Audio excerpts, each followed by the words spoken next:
Lenovo Legion Go, I think, is still the best handheld gaming PC out on the market. Of course, we've got the Steam Deck OLED, which, if you like the Steam Deck, if you're really ingrained in that, I mean, that's fine.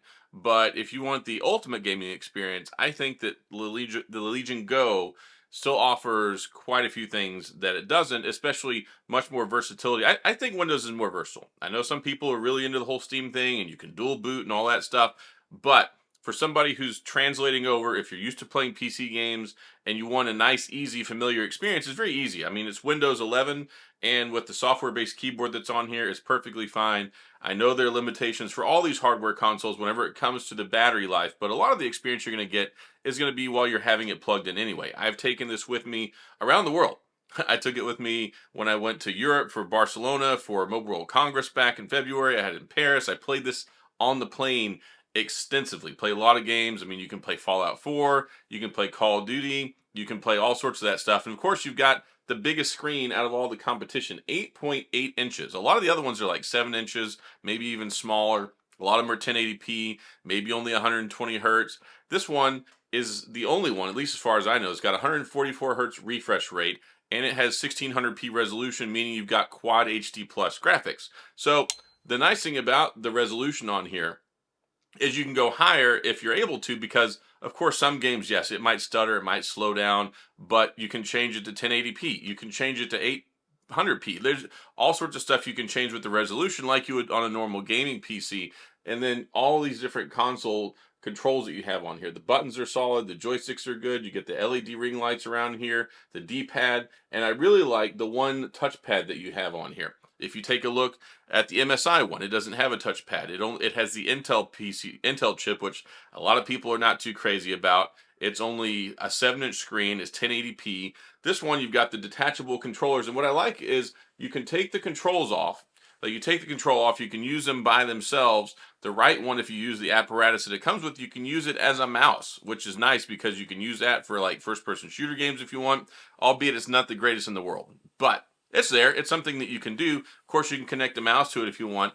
I also like this one has dual charging ports. You've got a USB charging port on the top, and you've got one on the bottom, which makes it nice and convenient in the event that you want to plug something on top, you want to keep it charged on the bottom.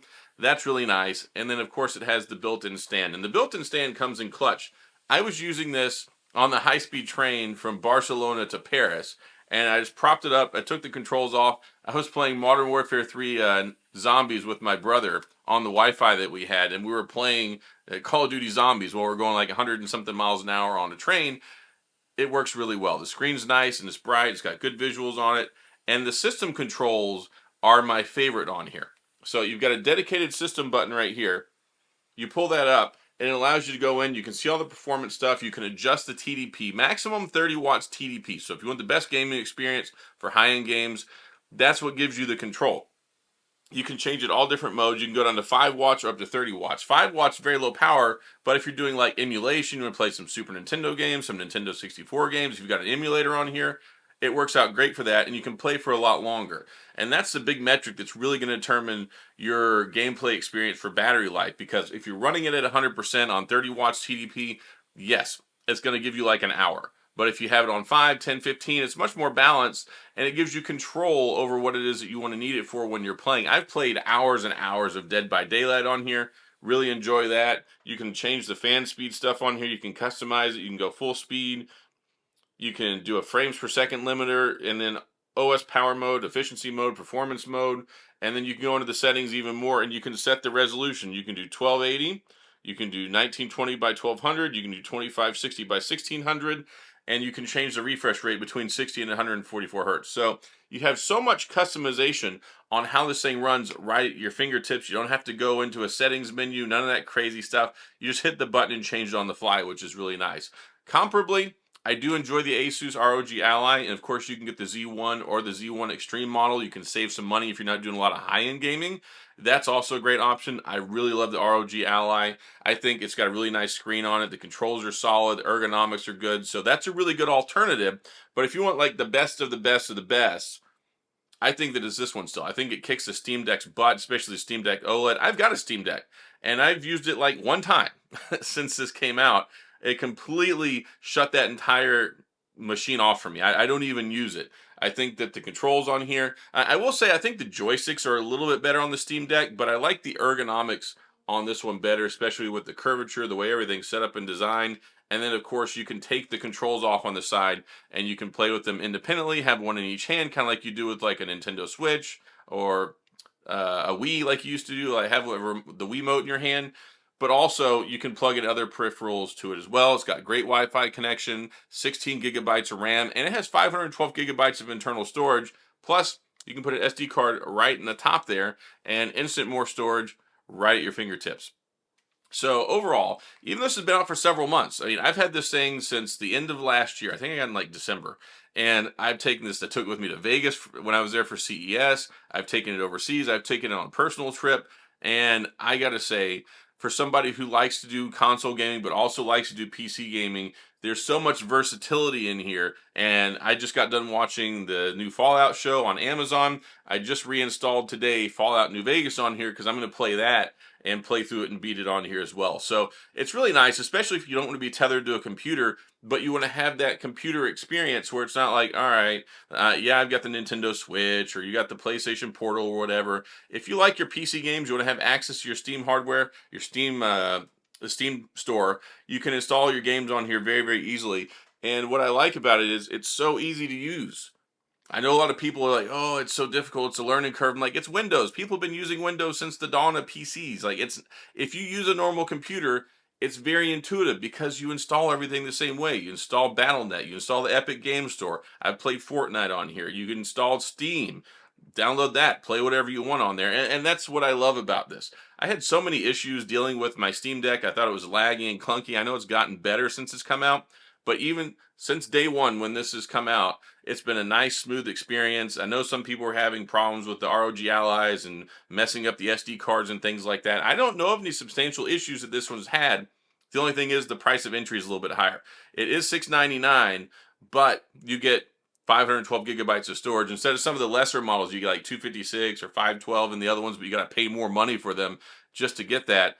And it does have a 500 nits brightness, big 8.8 inch screen. Like, as far as gaming goes, this big old screen that you get right here is so nice for being able to play basically whatever you want. You might have to turn the graphics down. You might have to turn the TDP up. You might have to plug it in. But I play with this plugged in a lot. I like to play a lot of games in bed. I don't like to sit at my computer all the time, especially when it comes to RPGs. I like to just pop my earbuds in, lay in bed, plug a headset in. And the nice thing, too, it has a pretty good built-in microphone. I use it with Discord, use the built-in microphone. I just have some regular COS headphones that I put on that I use, and it works out great for that. I've played a lot of games with my kids. I play games with my friends. So very easy to run Discord on here, run a game simultaneously, chat with your friends, and play and have a really, really good experience. So I just wanted to talk about this. It's been a while. I mean, I made my review on this several months ago, and I made some follow-up stuff, but I just wanted to talk about it because I really enjoy it. I'm going on another trip and going on a actually personal vacation this next week. I'm taking it with me. I will be playing a lot of games on this while I'm gone. I'm going on a train ride that goes from Chicago to Seattle the last 2 days, and I'm hopefully going to beat Fallout, or at least get pretty far into it while I'm on that. But I never got a chance to beat it before. I was deployed back in 2010 when it came out, and I had an Xbox while I was deployed, and I was able to install Fallout New Vegas. I played it, but there was a critical bug that once you got to about 10 hours in the game, it would not allow you to save the game. So you couldn't get any farther unless you just played without ever turning it off. If you died, you got to start back over.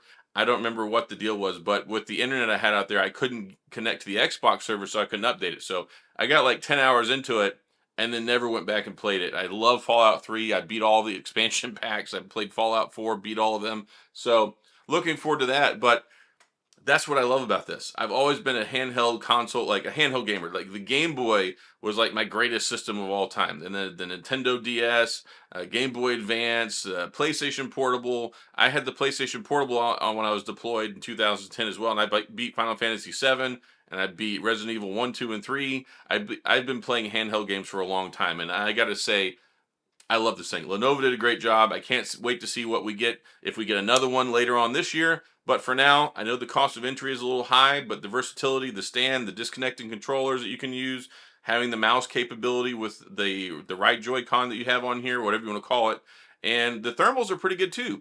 The fans on the top, they do a great job of wicking the heat away. You don't have to worry about your hands getting hot. The screen doesn't get hot. None of that crazy stuff. So I still think even now, even after the Steam Deck OLEDs come out, even with the MSI handheld gaming PC and all the competition that's out there, this is still the king of handheld gaming for the gaming PC. So that's all I got. Going to wrap this one up. Just wanted to talk about it again. If you have any questions or comments, of course, please go to the comment section. I'll do my best to get back with you. If you enjoyed the video, please hit the like and the subscribe button and the little notification bell if you want updates when new videos come out. And as always, thanks for being here. I appreciate you watching.